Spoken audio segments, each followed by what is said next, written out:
Alright YouTube, we're back. It's been a little while, been pretty busy, but we're going to do a review of our latest toy. We went down here to the Harley-Davidson dealer, if you can believe that, and they had a Roxor.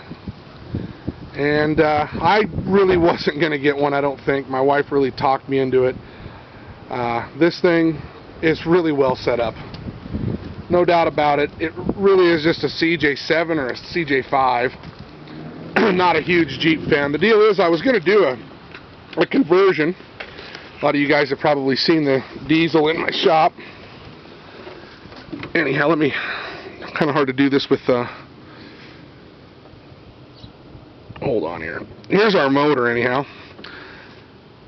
I've looked online and seen quite a bit of reviews on these, and nobody really talked about the motor so much, so I thought maybe I'd show everybody what the motor is here. It's a 2.5, I guess it's a pretty proven powertrain in India. It's a common rail system, you know, electronically fired injectors. It does have exhaust gas recirculation, which I'm hoping they'll get rid of that, or find a way to get rid of that right away. But this is a cast iron block, cast iron head, push rod motor. If you look down in there, I don't know if you guys are getting a good shot of it here, right below the lower radiator hose. The front cover's even cast iron on this motor. And you can look over here to see where it's gear driven, runs a pump for the high pressure side of the fuel. Really a bulletproof concept. Like I said, I don't know a lot about the Mahindra motor itself, but all the principles are there for a very long-lasting, easily rebuildable, easily serviceable diesel motor. So again, exhaust gas recirculation, not ideal, but it really looks pretty simple and probably pretty simple to fool. Now, you guys probably know this on these things, but they're governed at 45. Here's the deal. They already have ECMs right here in Montana, of all places, so you can get rid of the governor on this and turn the motor up. I think the guy said 35 horse and 50 foot-pounds of torque, and I'm guessing that that's just the beginning, considering that a 1.9 TDI Volkswagen can go to 300 horse with a set of injectors, a turbo, and some exhaust work and tuning. You know, this machine is a boxed frame. It's leaf spring. The front shackles, the front part of the leaf springs, the shackles are greasable. The back are bushing. It's solid axle, front and rear. It's a 5-speed.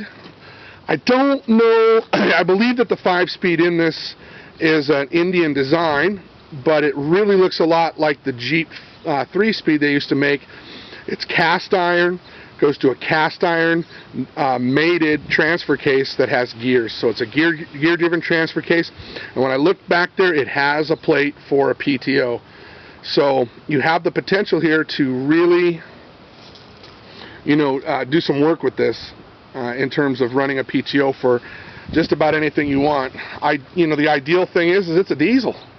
So I don't know how sensitive this will be to fuel and what type of fuel you can run. Again, if you purify just about anything you run really well, you can run just about anything you want. It's not DEF, so you don't have any exhaust fluid to worry about. I really think what Mahindra did here was just offer a diesel Jeep that didn't have to go through the EPA crap that if they licensed it for a regular old vehicle. So, I mean, this isn't an off-road review. I'm not going to do one just yet. I will get back to you guys on one. But solid front axles, front and rear, 4 low, 4 high, 2-wheel drive. This thing's going to get around just like a stock CJ7 would, I guess. So you can go to the moon with those things and go to the wall with them. And I'm guessing that all that stuff will be available in terms of lockers, lift kits, the whole 9 yards. I didn't opt for a winch or the bumper because, look, that's just bone simple to add anything you want to it. And they always charge you so much more for a winch when the factory's putting it on or the dealer's putting it on for you. I can just go get my own winch, build a plate, put it on, build any kind of bumper I want for it. It's a Jeep. Really, really simple to do. So again, this isn't an off-road review. It's just a quick review on exactly what you're getting if you buy one of these. You're getting a cast iron 5-speed transmission. a gear-driven diesel, no belts, no chains. Really very simple. It looks like pulling the starter on this thing would be about a 30-minute job. Changing the injectors would be really easy. Pulling the valve cover looks really easy to do. And if you had to service the front part of it and crack it open for any reason, there's not a lot there to take apart to get to it. Really, if a guy services this thing well and you know, takes good care of it, you probably wouldn't have to buy another one in your entire life. You know, the diesel motor in this will most likely outlast the truck. So, if you guys have any questions, leave them. I'll try to answer anything I can for you. We're just in love with it. A lot of fun. And here in Montana, going to be super easy to get this thing street legal for the road. They'll license a donkey for the road in this state. They don't care. So, get back with me. I got another review coming up here on a 550 I bought. Pretty rare unit. I'll do the video and it'll probably upload right after this one. So, look forward to hearing from you guys. Again, probably the first Roxor sold in Montana. I'm guessing right here. At least that's what they told me. We're in love. All right. Get back to us.